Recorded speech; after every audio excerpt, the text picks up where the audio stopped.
Assalamualaikum warahmatullahi wabarakatuh. Pada video kali ini saya akan menjelaskan cara penggunaan media pembelajaran pada materi geometri transformasi. Perkenalkan, nama saya Ismail dari Pendidikan Matematika Universitas Mula Warman. Hal pertama yang dilakukan yaitu membuka file media pembelajaran atau yang dapat diakses melalui link berikut. Setelah file dibuka, maka akan muncul tampilan media pembelajaran geometri transformasi. Media ini hanya dapat melakukan satu kali transformasi atau transformasi tunggal untuk setiap objek. Pada media ini kita dapat melakukan transformasi yaitu translasi sejauh A, B, refleksi terhadap sumbu X, sumbu Y, titik 0,0, titik A, B, garis Y sama dengan X, garis Y sama dengan negatif X, garis X sama dengan A, garis Y sama dengan B, garis Y sama dengan MX, dan garis Y sama dengan MX tambah N. Rotasi sejauh alfa terhadap titik pusat 0,0 dan A, B. Dan dilatasi sebesar K terhadap titik pusat 0,0 dan A, B.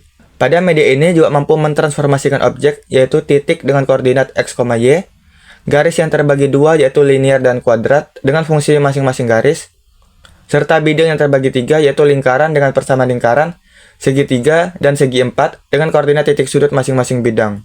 Untuk cara penggunaannya, kita mulai dari translasi sejauh 1,6 dan yang akan kita translasikan yaitu garis linear. Lalu kita memasukkan fungsi linear yaitu fx sama dengan x tambah 2. Maka akan diperoleh hasil bayangan translasinya dengan fungsi fx sama dengan x tambah 7. Untuk transformasi kedua yaitu refleksi. Kita akan menggunakan beberapa refleksi di antaranya terhadap garis x sama dengan 2. Dan objek yang akan kita refleksikan yaitu segi 4. Maka kita akan memasukkan koordinat titik sudut segi 4 yaitu titik A 3,1, B 4,3, C 7,4, dan D 8,-1. Sehingga akan diperoleh hasil bayangan refleksinya terhadap garis X sama dengan 2. Selanjutnya kita merefleksikan terhadap garis Y sama dengan 2X tambah 3. Sehingga akan diperoleh juga hasil refleksinya terhadap garis Y sama dengan 2X tambah 3. Untuk transformasi ketiga yaitu rotasi. Kita akan merotasikan objek sejauh 150 derajat yang berlawanan arah jarum jam terhadap titik pusat 1,-1.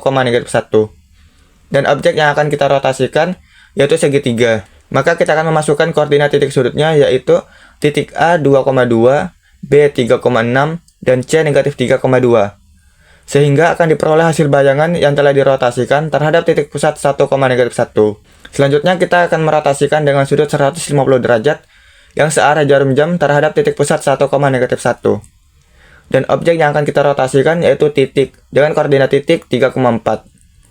Sehingga akan diperoleh hasil bayangan yang telah dirotasikan terhadap titik pusat 1,-1. Untuk transformasi keempat yaitu dilatasi. Kita akan mendilatasikan objek sebesar skala 2 yang membesar searah terhadap titik pusat 0,0. Dan objek yang akan kita dilatasikan yaitu lingkaran. Maka kita akan memasukkan persamaan lingkaran dengan koordinat titik pusat 4,1 dan jari-jari lingkaran 1 satuan. Maka kita akan memperoleh hasil bayangan dan persamaan lingkarannya dengan koordinat titik pusat 8,2 dan jari-jari lingkaran 2 satuan. Selanjutnya, kita akan mendilatasikan objek sebesar skala 2 yang membesar berlawanan arah terhadap titik pusat 0,0.